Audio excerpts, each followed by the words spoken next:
In this last video of the lesson, Financial Planning, we will take a look at various types of financial planning exercises that an individual may need to do. Here we will cover the following topics.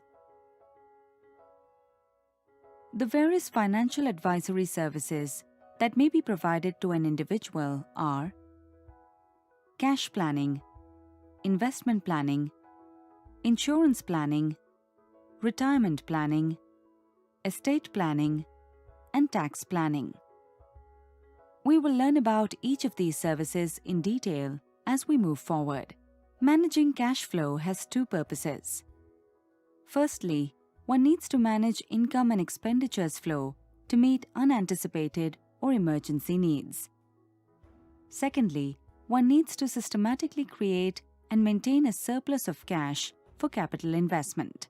The first step here is to prepare a budget and perform an analysis of current income and expenditure flows.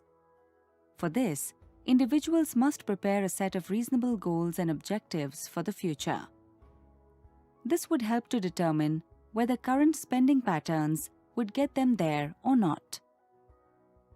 The next step is to analyze the expenses and income flows over the last 6 months to see what regular and lump sum costs have been incurred.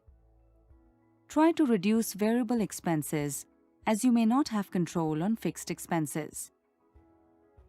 The third and final step is to predict future monthly income and expenses over the whole year.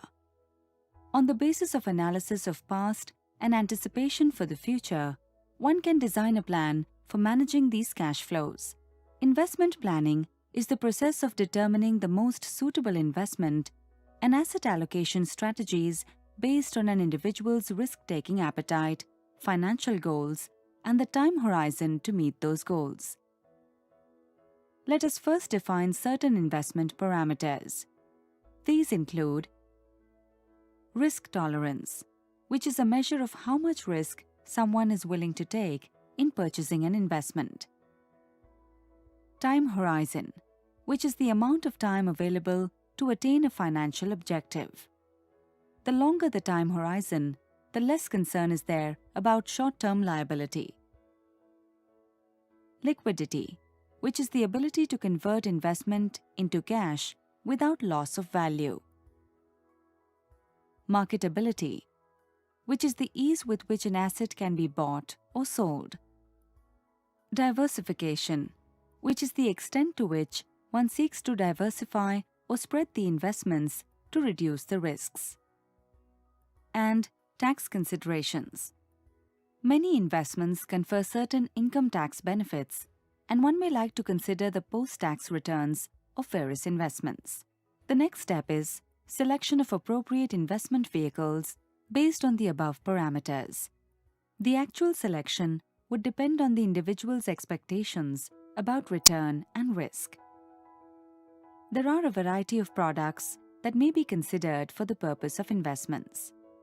These include fixed deposits of banks or corporates, small saving schemes of post office, public issues of shares, debentures or other securities, mutual funds, and unit-linked policies that are issued by life insurance companies, etc.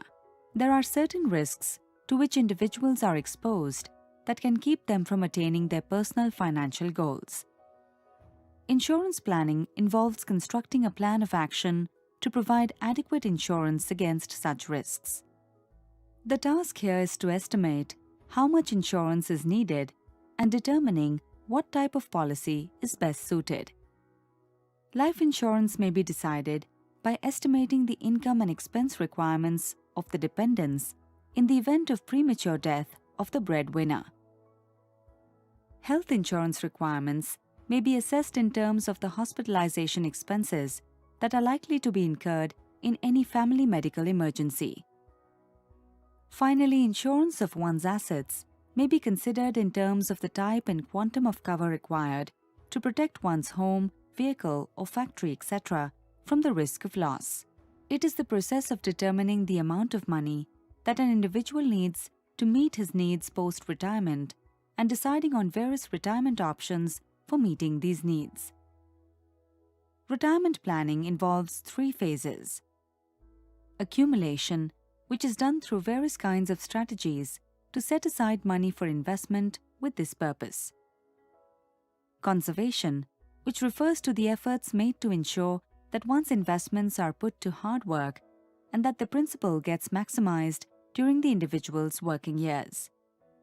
And distribution, which refers to the optimal method of converting principal into withdrawals payments for meeting one's income needs after retirement. Estate planning is a plan for the devolution and transfer of one's estate after one's demise. It involves processes like nomination and preparation of will. It is done to ensure that one's property and assets are smoothly distributed according to one's wishes after death. Tax planning is done to determine how to gain maximum tax benefit from existing tax laws. We can increase our income and saving through repositioning of investment, which otherwise would have gone to tax authorities. Here is a quick look at the topics covered in this chapter. Thank you.